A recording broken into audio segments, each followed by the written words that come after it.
Ayan, what's up, dribblers at mga shooters, kamusta? Kamusta po kayo? Gilas Pilipinas, possible scenario. Yan ang ating pag-uusapan sa bidyong ito.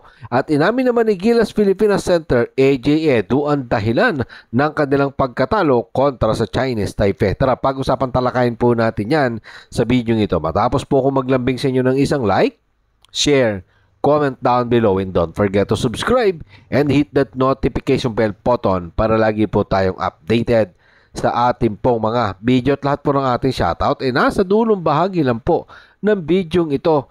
Alam ko na hindi nga po ito ang inaasahan ng ating pambansang kupunan na Gilas Pilipinas nang matalo ang national team sa kamay ng Chinese Taipei sa pagsisimula ng FIBA Asia Cup 2025. Ang mga Pinoy basketball fans ay nagpuyat na nga, pero talo pa ang ating pambansang kupunan na Gilas Pilipinas. Pero malay naman natin mga ka-shooters, no?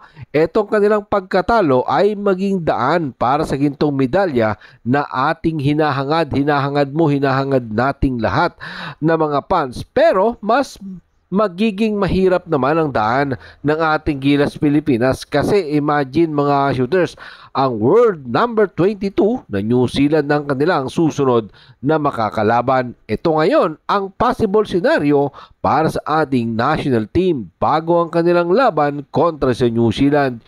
Kung mananalo ang ating pambansang kupunan ng Gilas Pilipinas laban sa New Zealand, pwede pa din silang maging number 1 sa Group D at pwedeng makakuha ng outright quarterfinal slot. Pero wala na sa kanilang mga kamay ang kanilang kapalaran dahil sa pagkakataong ito ay nakadepende ang resulta ng mga laro ng Chinese Taipei laban sa Iraq. Pero kapag na-sweep naman ang alinman sa dalawang kupunan ng New Zealand at Chinese Taipei, sila ang papasok, tangan ang automatic quarterfinals. At the very least mga shooters, kung mananalo ang ating pambansang kupunan ng Gilas Pilipinas laban sa New Zealand, ang ruta ng Gilas ay maaaring sa pamamagitan ng qualification game laban sa second placer o third placer sa Group C. Ang Group C nga po ay binubuo nga po yan ng malalakas na kupunan.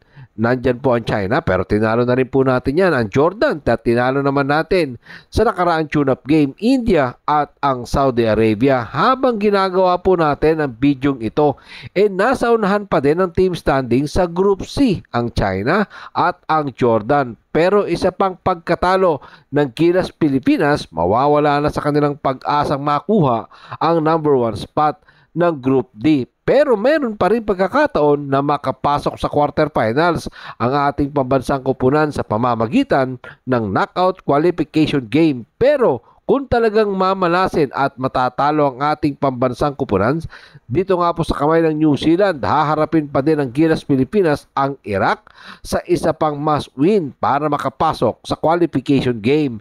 Medyo mabigat ang hamon na kakaharapin ng ating pambansang kupunan na Gilas Pilipinas. Kailangan nating talunin ang New Zealand at ang Iraq para maging number 1 kung tatalunin din ng New Zealand ang Chinese Taipei. So ikaw, kayo, kanino kayo mga shooters? Alin ang papaboran dito sa susunod na laban ng Gilas Pilipinas kontra sa New Zealand? At ito, pag-usapan naman po natin ang sinabi ni AJ Edu patungkol dito sa ating Gilas Pilipinas. Sa pagkatalo nga po ng national team sa kamay ng mga Taiwanese sa unang laro, sinabi nga po ni AJ Edu na ito ay isang higit pa sa isang matchup sa pagitan ng dalawang heavyweight na kupunan kung saan ang isa nga daw po ay lumaban lang ng madalian dahil maaga nga daw po silang nasa lanta ng Chinese Taipei. Narito po si AJ Edu sa ulat ni Cherry Ramos sa Spin.ph. Maaga kaming nasuntok at hindi kami nakaganti. Ito ay hindi isang bagay of underestimating them. Alam namin kung gaano kahusay silang mga Taiwanese sa pagpasok nila sa larong ito. Yan nga po ang sinabi ng 24 years old Pigman matapos naman ang kanyang kasangga na si Junmar Pajardo ay struggling talaga ang 8 times PBA MVP matapos nga pong pumuntos lamang ng 2 puntos, 2 rebound, samantalang si AJ Edu ay nag-ambag ng 8 puntos, 12 rebound. At 4 of 9 shooting from the field. Pero inamin ni AJ Edu na siya ang iba pang mga manlalaro ng Gilas Pilipinas ay walang gaanong nagawa para mapantayan ang matinding level ng mga Taiwanese. Narito pong muli si AJ Edu. Sa ulat pa din po yan ni Jerry Ramos sa Spin. .ph, ang mga coach ay maaaring magbigay sa amin ng lahat ng mga scheme at ihanda sa amin ang lahat ng kanilang makakaya. Pero kaming mga guys sa court ay dapat managot din at kailangan lang natin mag-step up. Yan nga po ang sinabi ni AJ Edu. Lahat nga daw po talaga dapat nag-step up kasi alam naman natin na mahirap ang kanilang susunod na assignment.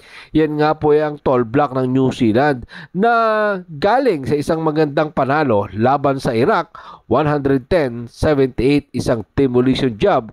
Yan para sa New Zealand at talagang napakabigat ng ating makakalaban na kupunan. At syempre, etong ating Gilas Pilipinas, inaasahan naman natin na kaya mag-bounce back na to with Coach Tim Cone. At yan ang ating aasahan bukas, mamaya 11 p.m.